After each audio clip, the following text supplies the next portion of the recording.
Previously on Dungeons Against Humanity. The Crown Prince has been kidnapped. Thario, congratulations! You are now a warlock of Subsuccotash the Annihilator. 8 years ago, after a fire killed the original Crown Prince, Tobin the Ninth, the king's wife. Her name was Salima Mahat. The guard just vomits. His name is Leroy Jenkins. This is the Red Dawn, Quartermaster, Plateau, a half-elf woman. Yeah, all of you are gonna write ransom notes now. Thario starts writing in the King's Code. Except for you, Elahimm. The captain wants to see you. The pirate captain, her name is Deadeye. We've met before. I was there on Tudivak, the day that your kind came and tried to kill an entire race, and I saw you lower your wand. What of my companions? We shall see how things pull out with them. We're going to be playing a little mini-game on board the pirate ship. You can bond, you can spy, sail, or you can fight.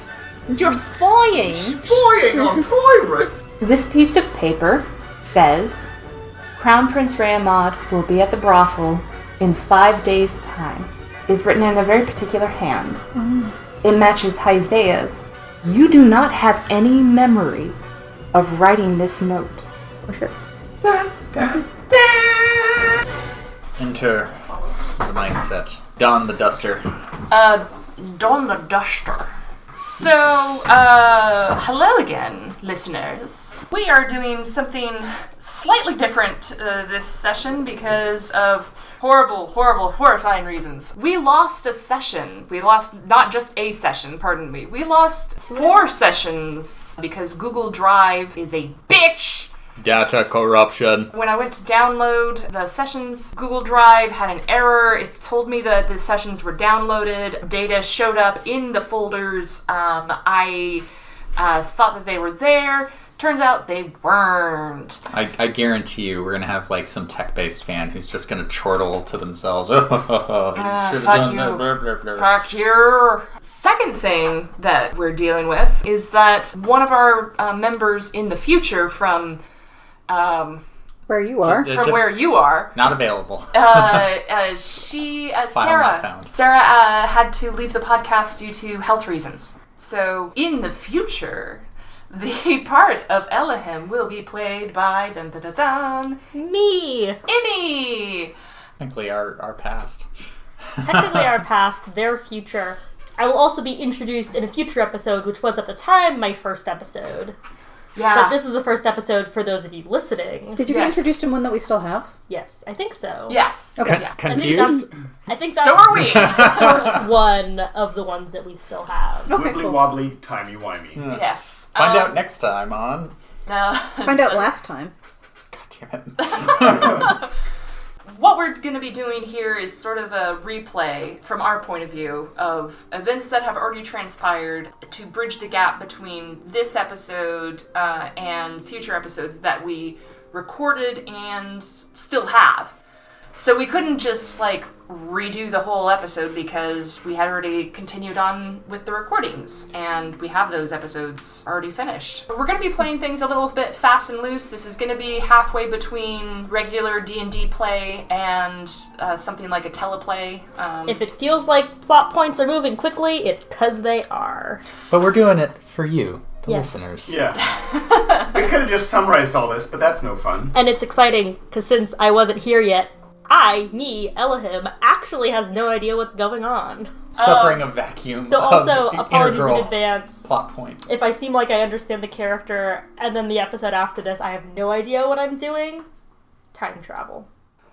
The last episode ended with an argument between Fato and Deadeye up in the Crow's Nest. You're on the Red Dawn. Y'all had just spent 2 days playing a fun mini-game. Hopefully fun. I don't know if it was fun. I got cool stats, so yeah. And We had a slap fight. Yeah. Thario and Dimitri had a slap fight. You met some very interesting crew members. But then a pigeon came from the east, which Deadeye had been waiting for.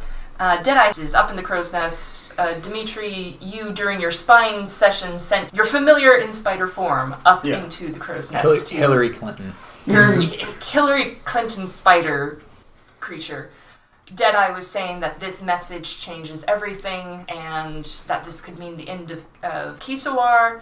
Fato is arguing that Deadeye is obsessed and that she and the crew didn't agree to this. And in fact, they have this conversation all the way back down the rigging from the mast. Deadeye is basically flouncing away. Fato is chasing after her and shouting angrily. The crew is milling around and very nervously, and Fato is saying, "You lied to us. The plan that we all agreed to and voted on was to kill the prince and leave the throne empty. That was the agreement." And Deadeye says, "The plan was flawed. An opportunity presented itself for something better. Every hunt, every prize we take is just pissing in a leaky bucket. Now you can run back to Remote Isle if you like, but sooner or later civilization will follow you there. It may not be Crepitus or Tobin Elethar, but someone will come knocking, and I intend to have an answer." And they look very heated in this moment. I'm just gonna wander away from the mast, kind of whistling, "Nothing going on here, I'm gonna go over here." Andri, the navigator, who's a halfling, by this point has stepped between Deadeye and Fato and is kind of trying to keep them from coming to blows. Fato does have her warhammer in hand. It is sparking, but instead of swinging it, she looks at Deadeye and then takes her warhammer and puts it down, head down, on the deck. Are they on the deck or on the in the crow's nest? They came down from the crow's nest. She drops it straight off the side. I know! I was like, that's a really good way to topple a ship. We all sink. Yeah. Good lord. It hits Dimitri right in the head. He dies. The end. The Fato puts her warhammer head down on the deck, and everything kind of stills. Deadeye falls silent, looking at Fato, and Fato straightens up and she says, "I'm making a challenge for captaincy."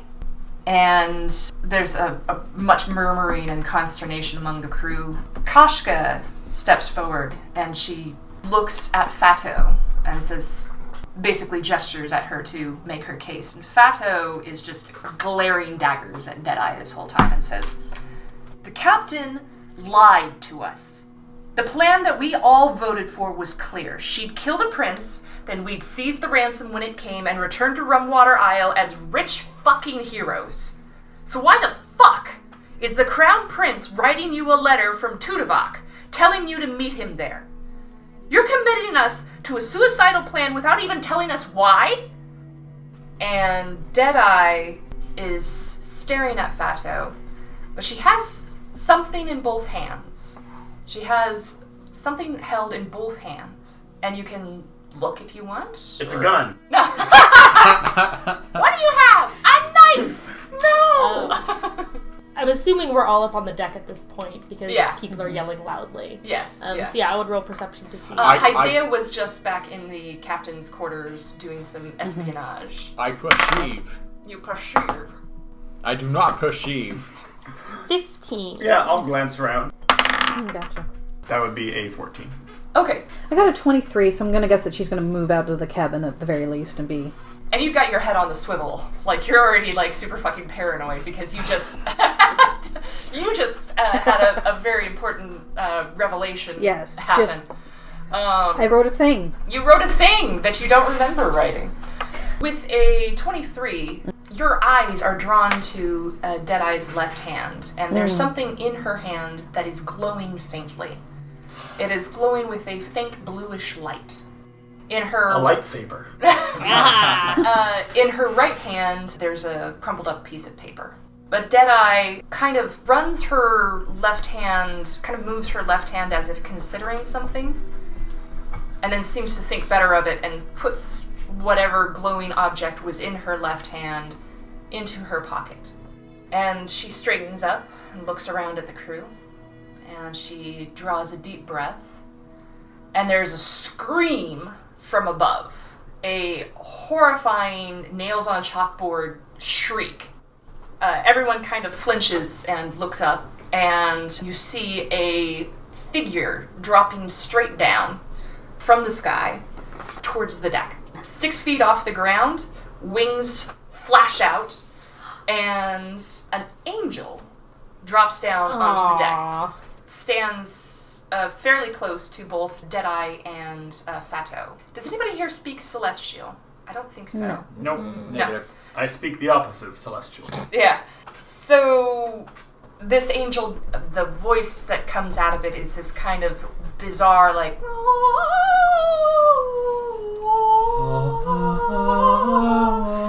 But whatever message it is conveying, both Deadeye and Fato freeze, look at each other, and then split, going in opposite directions. Fato calls her warhammer to herself, and she is shouting orders, "To stations! Ready cannons!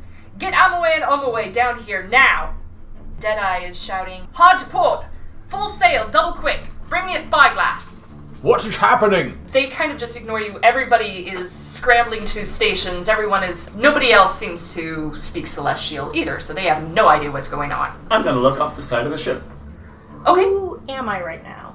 Who are you? Carmela, I think. Am I You're Carmela. Okay. Yeah. Yeah, I'm definitely just gonna kind of back towards the captain's quarters because I don't want any part of this. Okay. Deadeye is heading towards the front of the ship, and as she goes, she turns around and looks at you and says, "Follow me now." I follow her. I look longingly back at the cabin. Okay. It's like, oh, Yeah. okay. Dimitri, it's nighttime. You're a human. You I can't. can't see shit. You can't see shit. Haizea and Thario, what are you guys doing? I guess Thario's gonna go below deck and help out with the cannons. Okay. Sounds good. Haizea is going to go back near the wheel and just keep her head on a swivel for now, because she is also human and can't see shit. Both Fato and Deadeye have reached the front of the ship. Deadeye has a spyglass in her hand. Kashka hands it off to her. Deadeye, as she goes, passing by Kashka, says, "Get the dwarf." And so 3 of you are at the front of the ship. Deadeye peers through the spyglass, squints a little bit, and then looks at Fato, looks at you, hands you the spyglass, Elahimm. And she says, "There, what do you see?" Question. While I'm wearing the charm to be Carmela, do I still have You're still elfish elf. dark vision? Okay. Yeah. What do your elf eyes see? That is a great question. That is a 19. What you see through the spyglass is something out of Transformers. Bumblebee? No. Something is rising up out of the ocean, and it's rising up in pieces. Grimlock. It seems almost as if... Shia LaBeouf. No! It seems almost as if there had been a net of Warforged lying across the surface of the waters. And now they are assembling themselves. Their bodies are literally melding together in these awful, robotic, horrifying combinations. Like Legos from hell. And they are making a ship. Essentially, this would have been invisible to someone looking out across the water, but from overhead, the angel was able to see it because it was essentially literally lying in wait on the surface of the water. Do Warforged have any glowing pieces in them? Would they have been I don't know if angels have dark vision. They do. Yeah, they do. So you see but this. yes, okay. You see this horrible construction rising up out of the ocean. Fato grabs the spyglass out of your hand and looks herself as well. I'm just gonna kind of be like, rude. And Deadeye turns to you and says, "How many would you say were out there?" With a 19, how many would I say are out there? Enough to form a massive ship. Too One many- might call okay. a dreadnought. Aha! My response is going to be too many. Fato is squinting through the spyglass and she says, "Oh, crap." Deadeye is looking up at the sails and looking at the ocean, and the meme of the woman doing math in her head is happening around her. And she says, "They've got the wind against us. Probably waiting for a hunter to pass this way. Once it's fully formed, the only way we'll be able to outrun it is to turn east." And Fato says, "East? East, great. Towards Tudavak. Convenient." And Deadeye says, "You think I'd summon a dreadnought just to win an argument with you?" And Fato says, "Can you actually get us through the Darien Straits? Genuinely, not in your crazy, psychotic, obsessive, mission against the world kind of thing. Genuinely, right now, tell me, can you actually get us through the straits? At this point, Kashka has found Thario and has taken him very firmly by the arm and pulled him to the front of the ship. Mm-hmm. Do you go willingly with Kashka? Yes. Okay. Deadeye says, no, I can't. But he can. Hello. And she looks at you and she says, that letter you wrote, the ransom, that was full of the king's code, yeah? I don't understand it, but I recognize it. Oh, you found me out. You see that out there? That's a dreadnought. If that thing catches us, and it will, unless we turn east now and head through the Daring Straits. If that thing catches us, we're dead. All of us. So what say we put aside our differences in interests of mutual survival? I concede that point. There will be at the head of the straits. And she turns and is already looking to the east, and she says, A contingent of our people. your people, yes. I'm going to need you to signal to them that we are not to be pursued, that a dreadnought is following us, but that we are not to be pursued. I can't win against both the Kisawar Navy and a dreadnought. Oh, trust me. They will prioritize. Good. You make sure that happens. Aye. Alright. At this point, they are turning the ship to the east, and they are getting full sail underway and catching all the wind. Fato is casting gust of wind at the back of the ship to really get you guys going, and the Red Dawn kicks into high gear and takes off.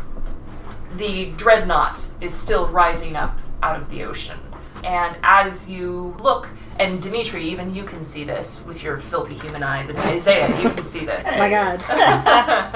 How far is it from sunrise? Like, how dark is it? It's probably about like 10 o'clock at night right now. Okay. So it's oh god. dark. Yeah. Yeah. Um, Sorry, It's getting humans. worse. Sorry, Yeah. humans. Yeah.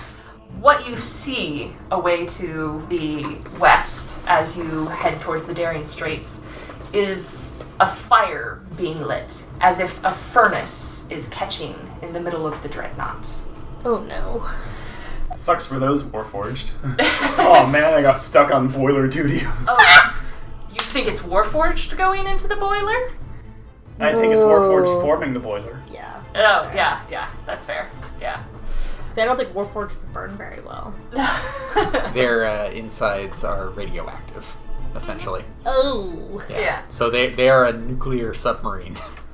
Alarming. Because Yeah. they're not submarine right now. Not anymore. I'm going to kind of not tug on Deadeye's sleeve because I don't actually have a death wish, but kind of get her attention and be like, did you need me for something? In the morning, that thing will catch us. We'll need all of our strength then. All crew not necessary to moving the ship as fast as fucking possible is to go below deck and rest. It'll be a hell of a fight. Yeah, and? Go below decks and sleep. Oh, sweet, awesome, thank you, Captain. And I go below decks and sleep. I cast sleep, Yeah. knock myself out. How much do I know about fighting Warforged? Roll history. That is a 16? Okay. They are vulnerable to lightning. Okay. Not vulnerable to pretty much anything else.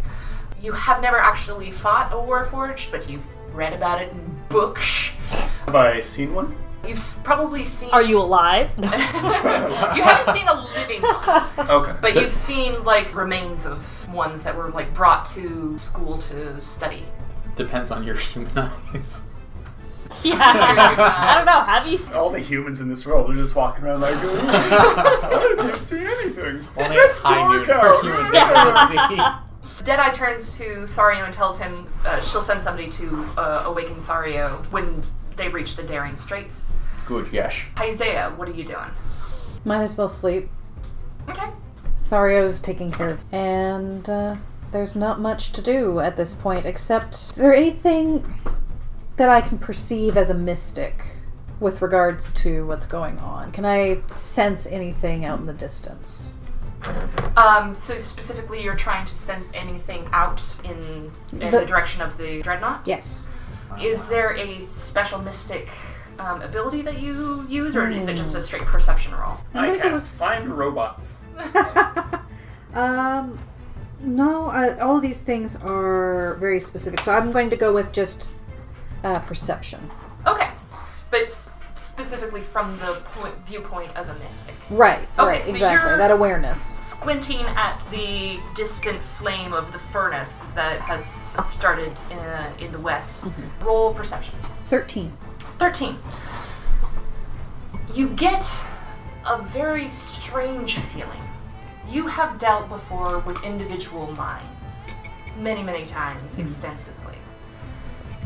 This is almost overwhelming. You kind of reach out with your mind and it's like a cacophony of noise. It's not, you're not just connecting to one mind, it seems like. You're connecting to a hive mind. And knowing what you know of Warforged, this is precisely the case. They are connected to each other and can sense their each other's thoughts to a certain degree. I'm going to just keep an eye on... Well, not keep an eye on that, just... mental note, and then go to bed. Anything anybody else is doing? I don't think Dimitri's going to get much sleep, but he'll go down and try and Okay. lie awake and like holding his book to his chest and just kind of like glancing around. Yeah, because you've never, you've been in combat, Sirens, but you have never been in... Not against a This is ship like- full of thousands of Terminators. Yeah, this is a war. This is the edges of a war that has been going on, and so, I'm yeah. imagining the entire dreadnought is composed of Arnold Schwarzeneggers. Oh, God.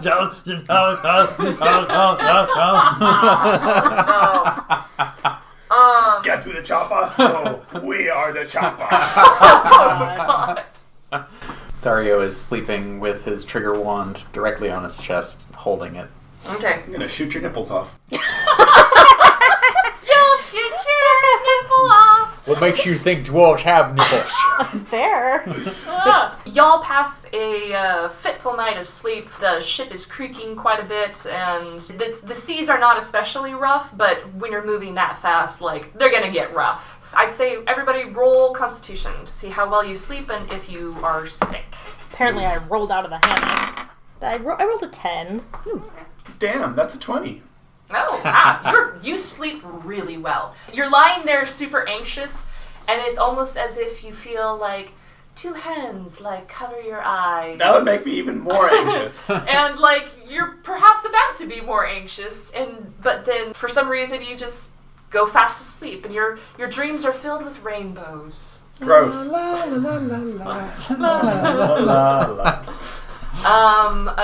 did Thario sleep? 13. 13. All right, yeah, you slept okay. You're doing all right. Haizea. I know what they can do. Yeah. You know exactly. You've been here before. You've been on a ship fighting Warforged. You know what's coming. I've seen things. Yeah. 15. Oh yeah, you probably go into some kind of mystic trance and are just preparing yourself. I'm listening to the whispers of the hive mind in the distance. Yes. It's ASMR, really. Carmela gets the worst night of sleep that she's had in a long time. Yeah. And you jolt awake multiple times. And actually, one of those times, you jolt awake and Leroy is leaning over you and has one hand on your shoulder, which he quickly takes away and he says, Sorry. I know elves don't usually like being touched. Not that I go around touching a lot of elves, but like, I've noticed that. Anyway, so sorry. That's sweet of you. But you were having a nightmare, so I just wanted to snap you out of it. The impending doom along with the motion of the ship, it doesn't lend itself to sweet dreams. And he kind of edges a little bit closer to you and he says, I don't really follow politics. I don't understand a lot of what's going on, but I know you got sent to prison, right? Yes. And a Warforged prison, right? Yes. This... Suddenly Elahimm has like a 1,000-yard stare. Pretty much. Just like, oh... You said Warforged prison, I just pictured like Sweet a bunch memories. of Warforged forming like one of those jungle gym domes. Oh god. Just like with their arms and legs out forming the bars. And Like- you just get to climb up the inside of them and they zap you and you fall back down. Can I go out? No. Form of Shawshank. Oh god. Yeah. And Leroy says, Are you okay? I mean, I imagine that was pretty bad. It was only the worst experience of my life, but I mean, I survived. Like, he doesn't touch you again, Yeah. but he, like, kind of pats the hammock, like, near your shoulder. I said before that I'd do anything I could to, keep you safe. I meant that. You're so sweet. Thanks. He doesn't turn beet red because he's pretty dark-skinned. Yeah. I imagine him as Avon Jogia. I'm not sure if that's one of the things that got erased, but I want to make very clear that Leroy looks like Avon Jogia. Spell it for them. Avanjogia. You didn't think it was spelled like that, did you? That is... Wow, that is not how I was picturing him. Wow.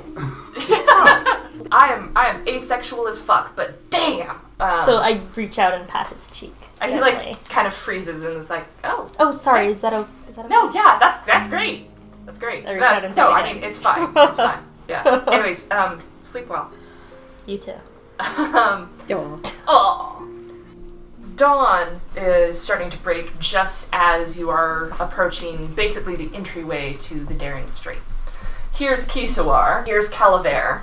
Between the two are the Daring Straits you are having to pass through. It's a heavily contested area, obviously, between the two most warlike empires currently in Triumvria. Good times. So They're not called the Daring Straits because your grandmother can sail them. No. The wind passes through this area at high speeds, and so the currents are moving very quickly as well. As the day dawns, you see the head of the straits ahead, which is kind of marked by two islands to either side that you appear to be passing directly between.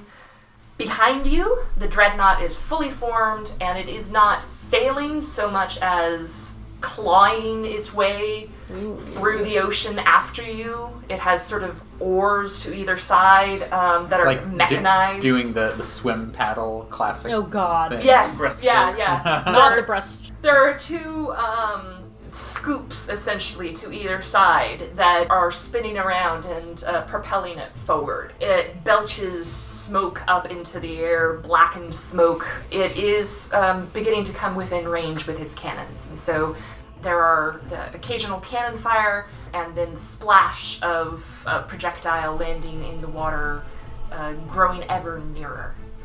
Thario is awakened and is brought out onto the deck. Deadeye does not appear to have slept. She is out on the fore of the deck and nods to you as you come up.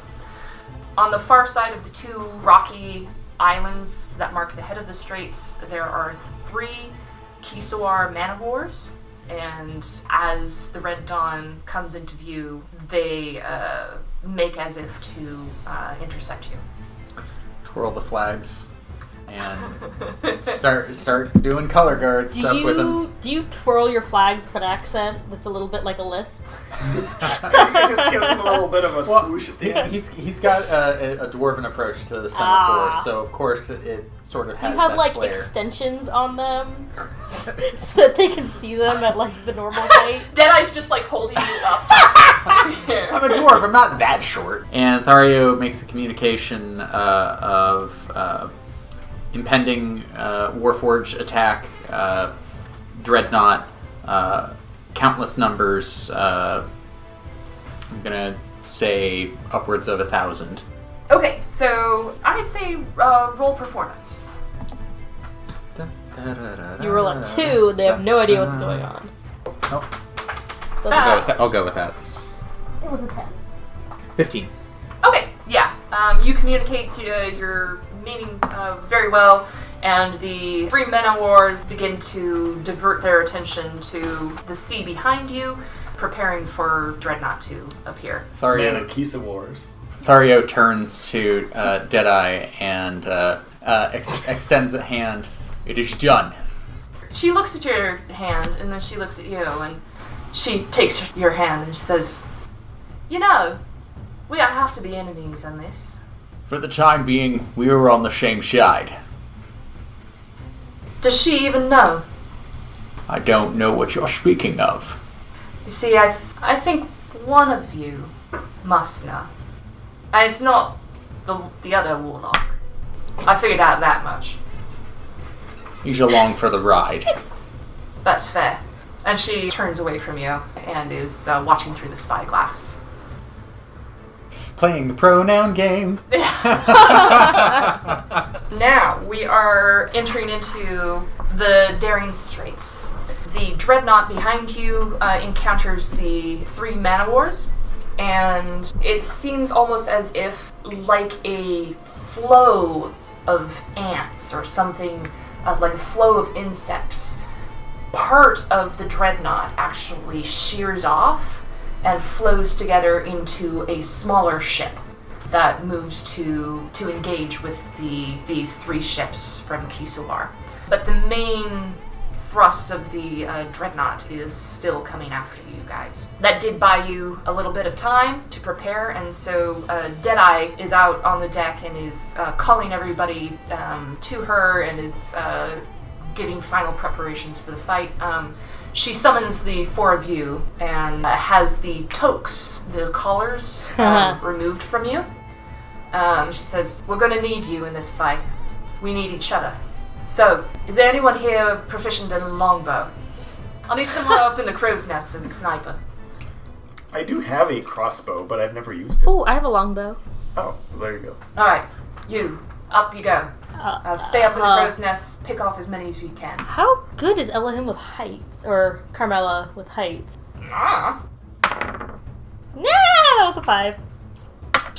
But you did the rigging minigame, didn't you? Yeah. So you'd be used to it. Okay. You're over it. Okay. I'm over it.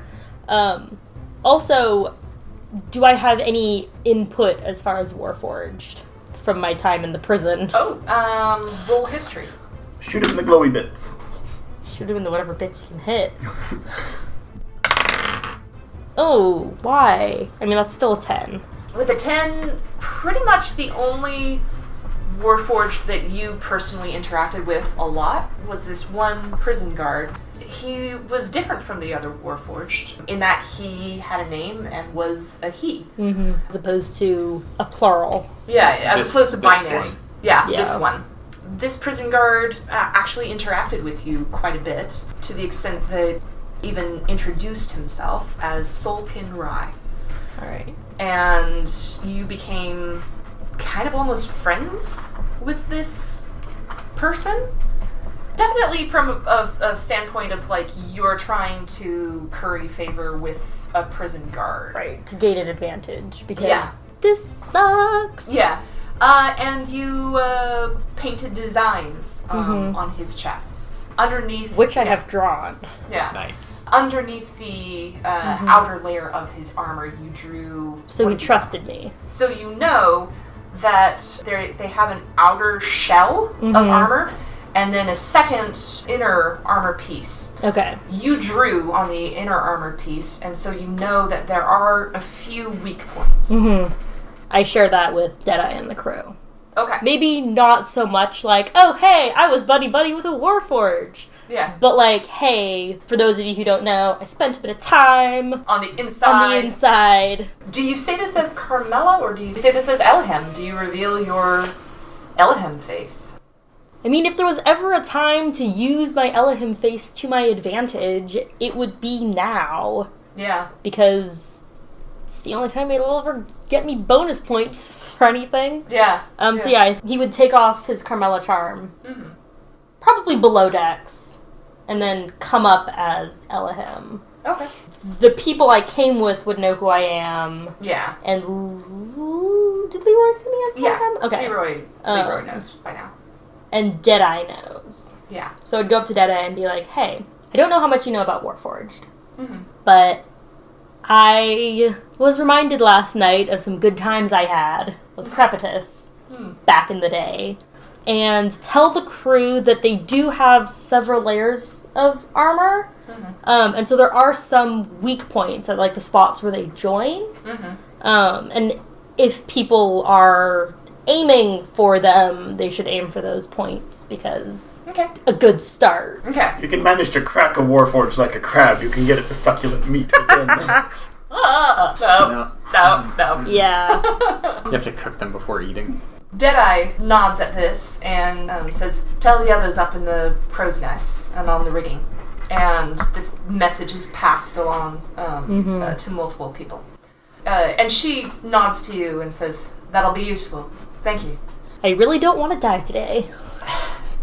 She kind of laughs and she says, "You know, neither do I." And she kind of seems almost surprised by that. She's, Can't see that. yeah, and then she continues on. Alright. I'm just gonna kind of shake my head and then climb up into the rigging. Leroy definitely is going up in the crow's nest. How big is the crow's nest? Well, no, I mean, there are multiple platforms that you can stand on. It's Not like a necessarily- small ballroom up in the rigging. Yeah. Let me clarify that. Second ship up there. Let me clarify that. It's not just, you're not going up Okay. into the crow's nest, you're just going up into the rigging. Okay. Yeah. I'd say it would probably be close to the front. I'm with the cannons. You're down with the cannons? I'll be Okay. down with the cannons as Down well. with the You mother, get down with the cannons. Haizea, where are you?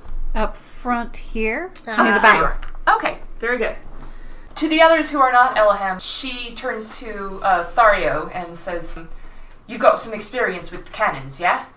Aye. Alright. If you could be down there with the gun crews, that would be helpful. You," she turns to Dimitri. "What, you a magic user? Yeah. Alright. Aim it as much as you can for the waterline. Once it becomes too late for that, prepare to repel boarders." I'll do what I can. "Good. You," she turns to Haizea and she says, "What good are you in a fight?" Wow. I'm good at turning the tide when it's necessary. And she kind of squints at you for a second. "Alright then. Try not to die before that moment comes." So you have taken up your various positions on the ship. I think I'm kind of near Thario, and I'm going to try and resist the urge to slap him. Okay. Are you like exactly, what We was it, pass 5 by each feet other apart? really quickly. Yeah. It is cramped quarters down below. Like every now and then. Flap. we gotta resist. Yeah. Roll. Natural 20. 15. The urge is strong, but I am gonna say with a natural 20 that you resist. Dimitri, you don't.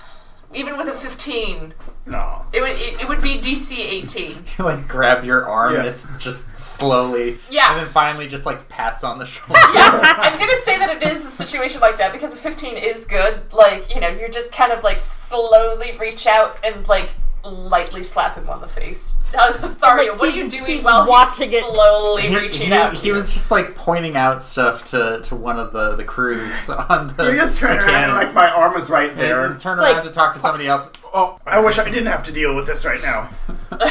you and me both. You've been in a scrap before. I don't know much about these things. I'll follow your lead. Aim for the eyes and give them no quarter. Yeah, I'm gonna try and stay alive. That's an important quality of scrapping. I'd say pretty important, yeah. It's up there. But against the Warforged, take as many out with you as you can. I hope I don't have to think about that again. Alright, we are entering into proper combat. Everybody roll initiative. Yes. So 27. 27.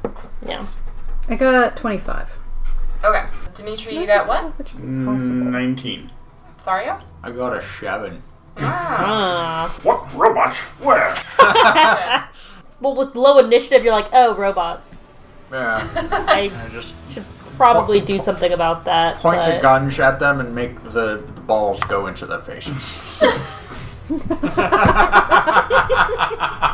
The dreadnought is drawing into range. What is the range? We spellcasters need to know. 5. Yes.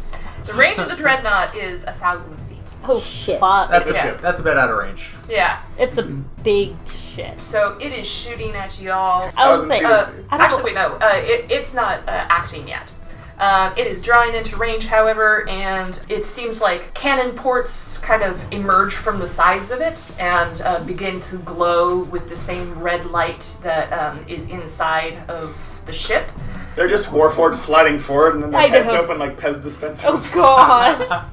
Also, at the same time, the opposite side of the ship, a chunk of it seems to shear off and form a oblong shape that plunges down into the water, seemingly heading in your direction. At the same time, There are several pieces of the top half of the dreadnought that seem to detach and in midair turn into these thopters that start to fly across and head towards the rigging of the They're Red probably Dawn. more like do. Or more like, no,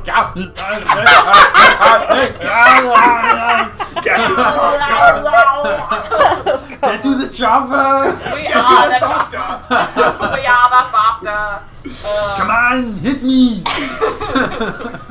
So, But yeah, Ella, you are up first. So are their What do you arms wanna do? transforming, or are these Warforged just like flapping their arms really hard? No, their arms are transforming, and you know how they can.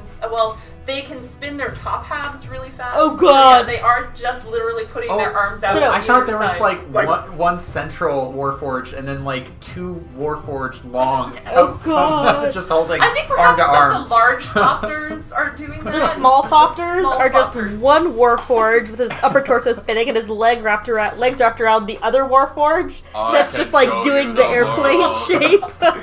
So they're sky dancers. Yes. I had Aerial those as a ballet. kid. They were the best.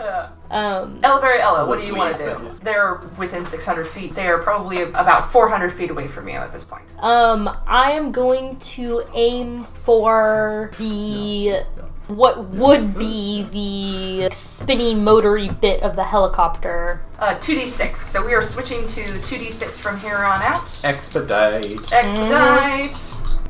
6. That's not great. No. You know what? I'll add Modifier? proficiency bonus. So You might want to do half proficiency because Half proficiency? Dungeon World stuff, Yeah. like you get a +3 and it's like significantly. Oh, okay. That's fair. Anyway. All right, So so then my proficiency is 3. okay, so 1. So divided by 2, rounded down. Yeah, add 1 to 7. it. Yeah, so that's a 7. That's a partial success. Okay. You do damage the chopper bits. How many are you trying to take down in this turn? I mean, how many am I allowed to try? Like, how many thopters are there? There are probably about a dozen, Oh, shit. and there are about 5 people with longbows up in the rigging. Don't think one shot would take one down, necessarily. We're expediting things, so I'm saying you can get off more than 1 shot. Okay. I mean, you could probably get off 2 shots. Okay. But because it's a partial success, only one of them That's connects fair. and goes down. Okay? Haizea, it's your turn. What you doing? So how far away are they at this point? Well, there's the submarine, which you don't... Way too far. Well, And can't see it. yeah, it's underneath the water. You have no idea where it is Sure. precisely. And then the thopters. Yeah, the thopters are swarming the ship, and they are all about 120 feet away. Oh, you picked a good number. Okay. Yeah, I'm just moving them into range. Uh-huh. Good number. Okay, Yeah. so I'm going to target the core of one of the larger thopters. Right, so whatever is ultimately the driving individual, right? Okay, yeah. Because they're literally making these machines themselves. Of themselves. Of themselves. Right. So yeah, you can go after the one that's holding everything together. Exactly. That's what you're trying to do? Exactly. Okay, very good. There's a little Warforged sitting on the shoulders of the bigger Warforged with an Xbox controller. Yes. Exactly that. I'm going to be using Occluded Mind. Within 120 feet, I can force them to make a saving throw. If they fail, I can make them believe a statement for 5 minutes. Okay. I'm just going to have you roll 2d6. We're not going to do Cool. saving throws or anything. Cool. Flat 2d6 gave me a 7. Plus your 1 for your proficiency. 8. 8. Great. 8 is great. So that's a partial success, but towards the higher side. You do have control over this thing now. Okay, well I can give it a single belief. Yeah, yeah. The ship before you has already been conquered. You may go home. I think I got that under 10. I don't use Twitter. I don't know. Okay. That Warforged believes you and starts to initiate shutdown and dismantling protocols. So that thopter does fall apart. Unfortunately, Well, I told it to go back. well, the others didn't know that. The other parts of the thopter Okay. didn't get that message. Right. So There were, I'm going to say, 5 Warforged inside of the Thopter. When the central one starts to turn back towards the other ship, the others are confused, and so the whole Thopter kind of falls apart. Unfortunately, 2 of the Warforged that were part of that Thopter fall onto the deck of the ship. Damn it. All right. Yeah. Makes sense. And one of them goes skydancing off. Dimitri, it is your turn. Before the start of your turn, you hear chakunk, and a giant hand has come up over the side of the ship and has latched onto the railing of the ship and is kind of pulling downward on that side of the ship, and the Red Dawn is kind of tilting in that direction. And that is near you. Okay, I'm going to turn to the giant hand and I'll yell out, "We've got hand!" Got hand? He was surprised by this. We've got hand! And Dimitri is going to target like the central palm of the hand where the fingers connect and cast Shatter. Ooh. Okay. Roll 2d6. Can I have a d6, please? Yes. That is an 8. Plus 1 for your proficiency bonus. 9. 9. Great. That's a partial success, but a better partial success. So I'm going to say that the hand shatters apart. The railing of the ship also shatters apart. And, We don't need it. Yeah. And, a little bit of the deck also does. Not a huge amount, but enough that you hear Deadeye yell at you incoherently in Infernal. That's how you know she's really mad. It is the turn of the Red Dawn, and I'm going to just kind of have all of the actors on the Red Dawn, because there's way too many to keep track, but we're saying Leroy, Deadeye, and the gun crews are all acting at the same time. And that's a 10! Nice. So, Leroy, at this point, Leroy actually did the minigame as well. He took sailing and training both times, and so he gained Smart the boy. Tavern Brawler feature, which is a very fun feature. If anybody ever wants to level up into that, you get to use improvised weapons proficiency. Dimitri just becomes an alcoholic and becomes really good at fighting. So suddenly Leroy knows Krav Maga. Yeah. Suddenly Leroy is literally just grabbing a small cannonball and throwing it at a Thopter. Damn. And, Yeah. and Your takes- boy's strong. Yeah, and takes down one of the smaller Thopters. Other than that, he is just holding onto his shield and using it to protect both he and Elahimm from any projectiles.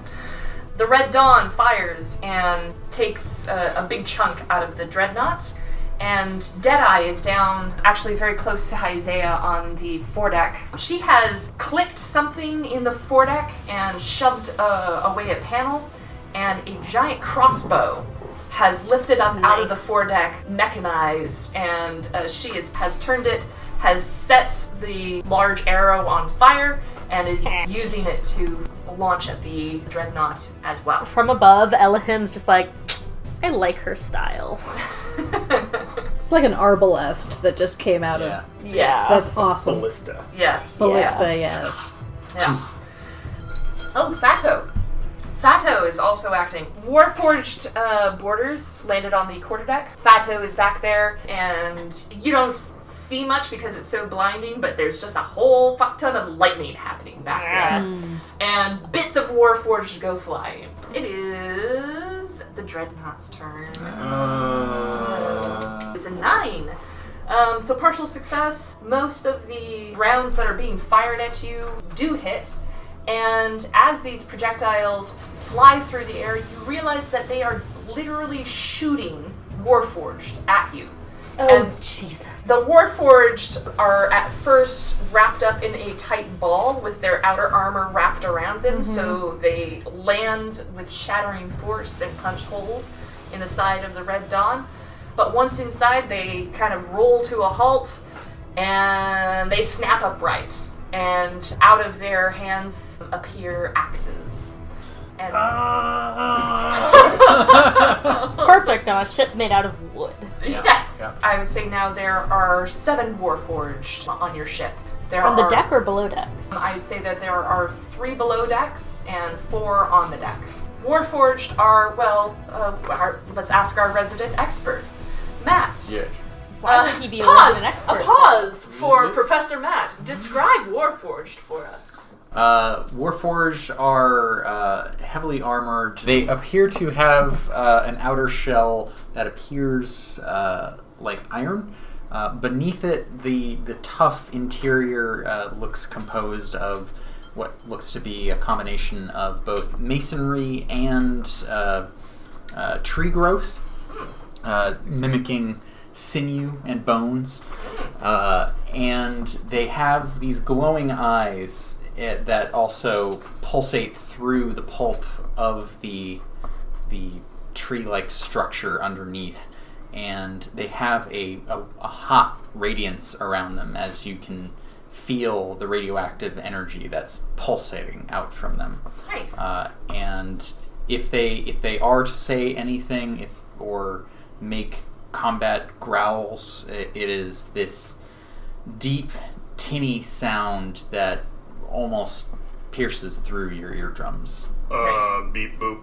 Yeah. So halfway between like a Terminator and Groot. Yeah, pretty much. Yeah. Yeah. And Emo Groot. a very clear passion for the destruction of organics. Yes. This might actually be a good point to roll history. DC is 5 for Thario and Elahimm, 15 for Haizea and Dimitri. Everybody roll history with a D20. Oh, okay. I mean, I rolled higher than a 5. Yeah. 11. So 5. you're distracted right now. You're Ooh, my focused on the hive history is mind. good. 5 exactly. 5 exactly? I'm afraid that's a 13. 13. All right. 16. So So I remember all things. you remember, and Thario remembers, there's no reasoning with these guys. There's no... Unless you get one like Solkin Rai, who was the prison guard who you knew. I'm just gonna be like going around like opening up all the Warforged. Yes. To see, are you? No. Sorry, excuse me, just 1 second. Excuse me, consent. Coding is not consent. But yeah, you guys know there's no reasoning with these things. They are a hive mind. They are hooked up to Crepitus, who is their, again, individuated leader. The card that was drawn to identify Crepitus was Mecha Hitler. And so this is a being that is bent on the genocide and elimination of all of what he calls biologics. For the enlightened synthetic race. Thario's turn. What doing? He is going to use his freshly obtained inspiring leader feat to spur on the cannoneers. Okay. Listen up, men. They've made it easy for you. We're mostly women! Listen up, you all. They've made it easy for you. They're broadside. They're throwing themselves right across your bow. All you have to do is load them as fast as you can and fire as quickly as you can. Let's get them and bring them down for all of our organics. Nice. I like it. Yeah, 2d6. Nice speech. 6. Not that great. Starting off with the listen up men was not. Yeah, that was it. Did you add your proficiency? I did. Ah, I alas. rolled a 5 and then added 1. There's like 3 guys down the line. They're like, "Hey, yeah? thanks." Yeah? What do you need? Great speech, bro. Love it. I'm gonna say, because there was a failure, you get to take another action. Expediting. Expedite, Okay, motherfuckers. What does he do in that case? There are Warforged down below decks that are... Oh, they're below. Yeah. There were 3 that landed, that punched through the sides of the ship that were below decks, and 4 up top. I'm gonna imagine that happens right after his speech. Maybe he actually gets knocked down, like, by... While he's it giving kind his of comes speech. off Middle his of- speech. Listen up, men. Saved by the boom. You damn nuts and bolts. Screw you. And fires off a blast from the trigger wand. Okay. God. Come on. That's a 4. Ah! Alright. It's not a good day for Thario. Oh, alas. I hate Mondays. It is Ella's turn. What size are Warforged? Technically speaking, they're medium, but they're between 7 and 8 feet. Okay. They're real No, chunky boys. no reason. No reason. They're one unit. Yeah. Well, actually, they're several units. Absolute units. It seems so boring to just keep shooting things with my longbow, but that's why Deadeye sent me into the...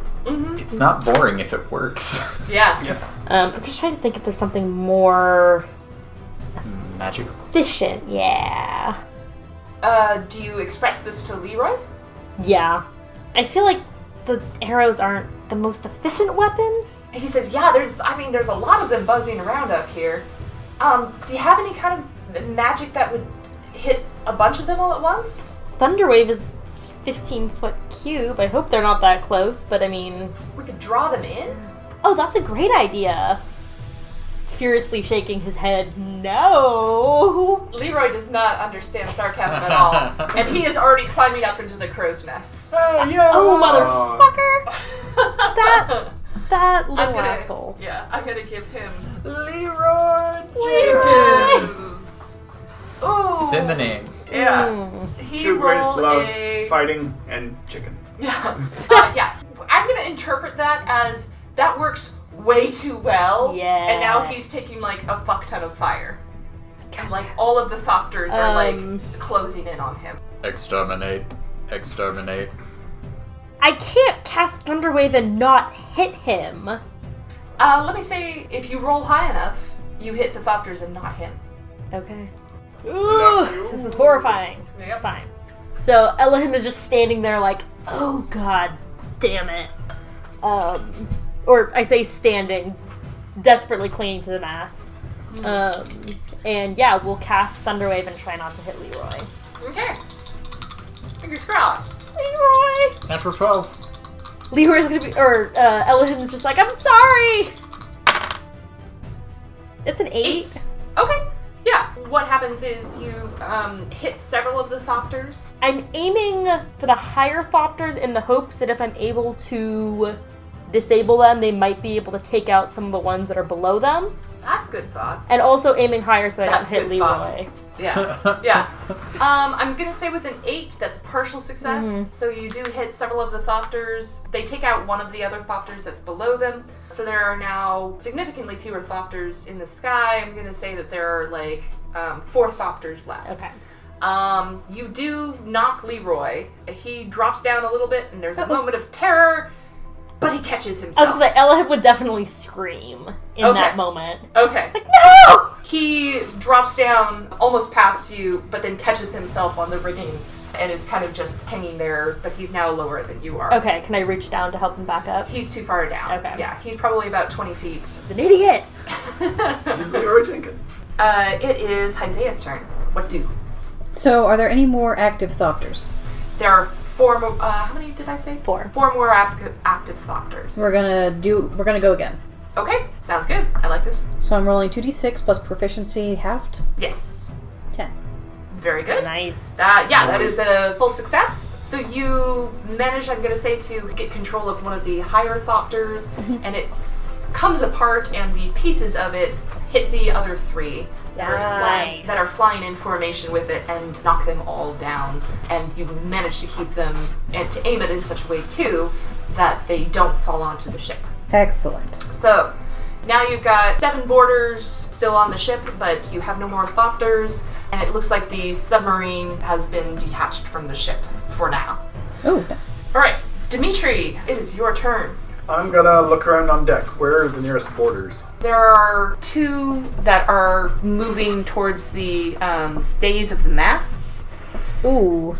and there are 2 that are just brawling with people. Okay. Koshka's in there fighting with some of the boarders. I think we better keep these guys away from the mast. Yeah, that's a good idea. Remember how that went? Yeah, Remember Magorska? Deadeye? Yeah, when you met her? That was great. Yeah. Anyways. What a badass. I'm going to Eldritch Blast one of these suckers. Okay. But don't Eldritch Blast the mast. I will Please. try to avoid the mast. Alright. 2d6. 9. Okay, partial success. I'm gonna say that you succeed and knock it over. You do slightly damage the mast. It's not badly damaged, but, you know, Singed a it's little. singed. It's splintered a little bit. It's covered in glitter. I see this reaction, I'm like, ugh. It's the Red Dawn's turn. And... Dang, Red Dawn? It's a 10.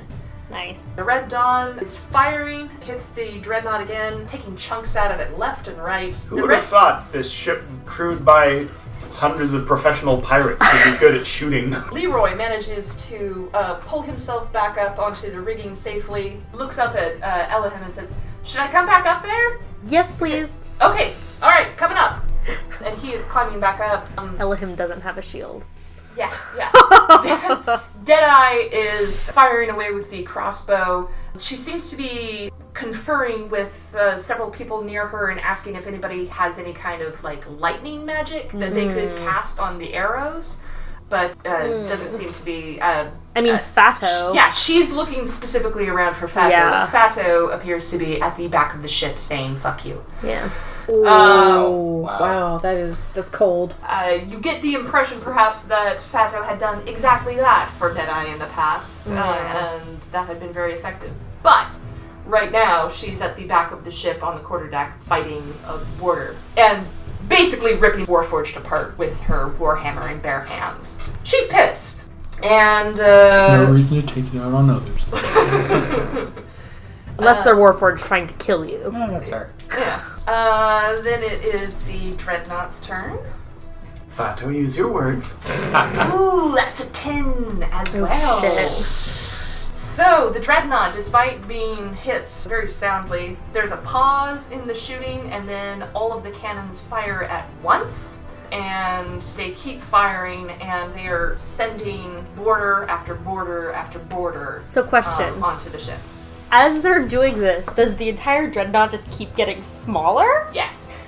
That seems like a really ineffective way to get from point A to point B. It's eventually going to turn into a yacht. Yeah. But by that point, you'll be overrun. At that point, the Red Dawn will sink. At that Yes. point, I don't think you're gonna we hold are them. the dreadnought. Yeah, exactly. Basically. It's like Theseus' ship. Eventually, it'll just be a kayak of one Warforged riding another Warforged. The way that Warforged take a ship is they literally transfer everyone onto that ship, and then that ship and everyone on it goes into the furnace. Yeah, Oh. getting crushed. This is fine. This is fine. This is fine. Yeah. We're all fine here. How are you? It's literally the dog in the furnace. This is fine. It's Thario's turn, actually. Oh boy. So he's going to once again try the trigger wand. This time he fans the hammer and casts Scorching Blast. Okay. Fires on all Warforged in the vicinity. Okay. That is a 8. Okay. Partial success. How many are you shooting for? Well, I get 3 shots with Scorching Blast. Okay. So how many are down there? There were 3 down there. Oh, yeah. So I'm going to Oh. say you take 2. You take out 2. Yeah. There's still one more who is now focused on you. Yeah, that's right, you beastie. And I'm going to say that the boarders at this point get to act, and one up top has already been taken out by Fato with extreme prejudice. She's very angry. One has been taken out by Dimitri. 2 more up top, and one of them is going after the mast, is actually going to go after the mast in the same area that Dimitri hit, is seeking to disable the ship.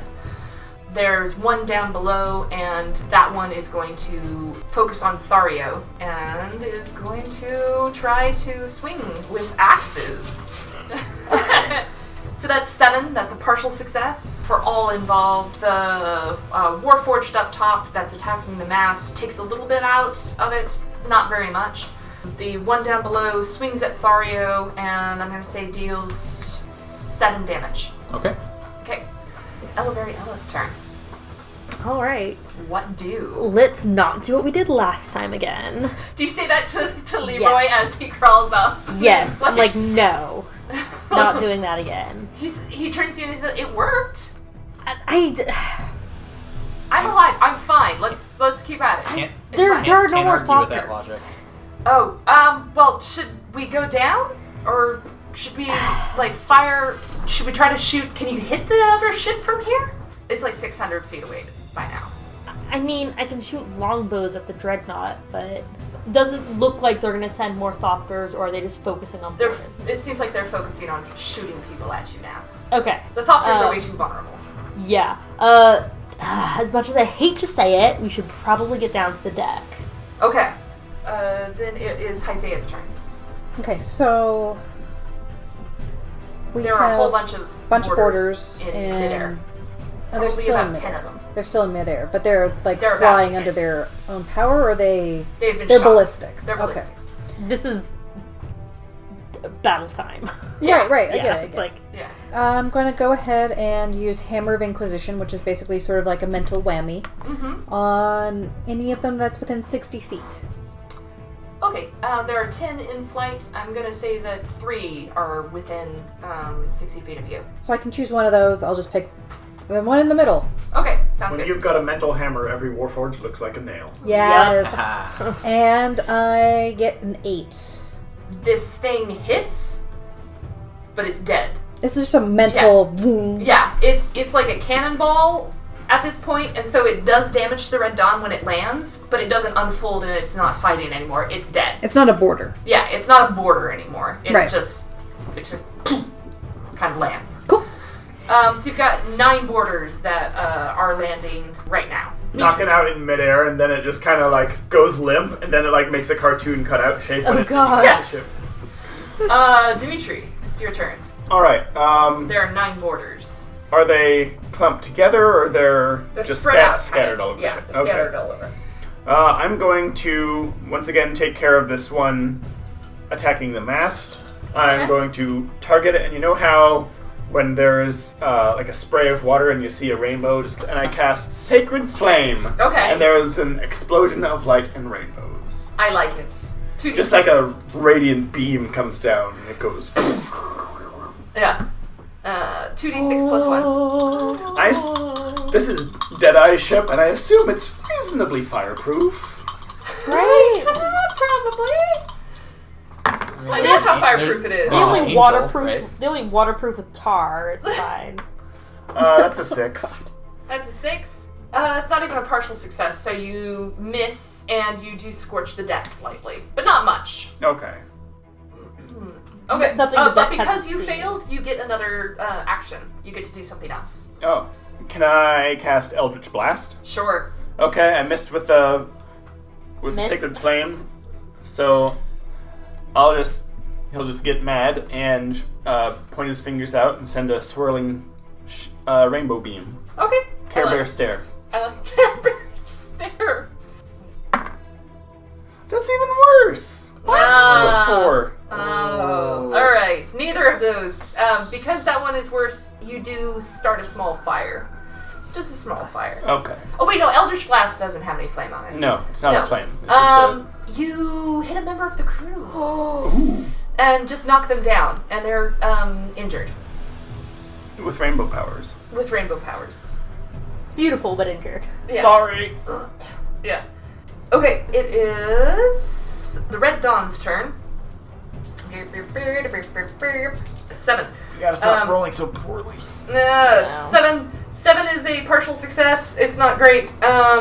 So climbing down, Leroy is having to navigate the shield, and he's having a difficult time of it. And so he's going along very slowly. Do you, Okay. Elahimm, stay with him as he's trying to struggle his way down the mast? Yes, because again, Elahimm doesn't have a shield. Yeah, that's fair. Deadeye hits with the crossbow, but it doesn't hit very well. The Red Dawn, I think the gun crews are a little distracted by the fact that there's a whole bunch more boarders that have just landed on their ship, and so they are not firing very much. The back of the ship, Fato actually seems like she has stopped fighting and has paused and seems to be looking up at the sails and looking over at the Dreadnought. The Dreadnought's turn now. Oh, the Dreadnought rolled Snake Eyes. Yeah. Does that mean it just like hits Yeah. the bottom of the ocean Epic fail. and Yeah. we're just done? That's the end. No, but what does happen actually is that Instead of shooting more Warforged forward, it actually Shoots shoots them the cannon in. Warforged backwards. Yes. no, what happens is this. Dimitri is down on the main deck, and so you see the submarine seem to come up, shooting up out of the ocean, and seems great. like it's about to try to land on the Red Dawn, but it overshoots. And so it does this kind of like Free Willy move, where it actually goes over the Red Dawn. Dimitri Like- looks up and it goes, "It's beautiful." There's like water splattering on your face, and you're Just like a look of wonder on Dimitri's face. As I see all these robots holding onto each other, looking down, kind of confused. Can I do something while it's overhead? You know what? With Snake Eyes, yes. Screw it. I'm going to cast Shatter right in the center of this damn thing. Yes. Yes, I like it. Roll 2d6 with advantage. Does advantage mean you get to roll both again or just one That's a again? 6. That's a 10. Nice. All right. You see Excellent. this thing above you, and the light of the rising sun, because it is still like early-ish morning, is glinting off the sides of this thing as rain falls in your face, and there's actually a natural rainbow that is happening, and it kind of surrounds you. And in this moment, you put up your hand almost reflexively and just cast Shatter in the middle of it, and it just fucking like explodes and disintegrates everywhere. Into rainbow confetti.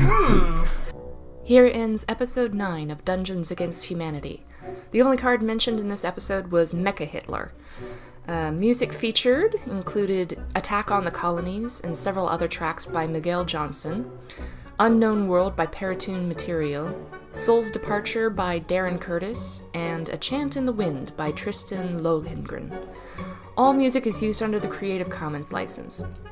If you like what you heard, mention us on social media under the hashtag DAPodcast, that's DAH Podcast, and please don't forget to rate us on iTunes or wherever you listen.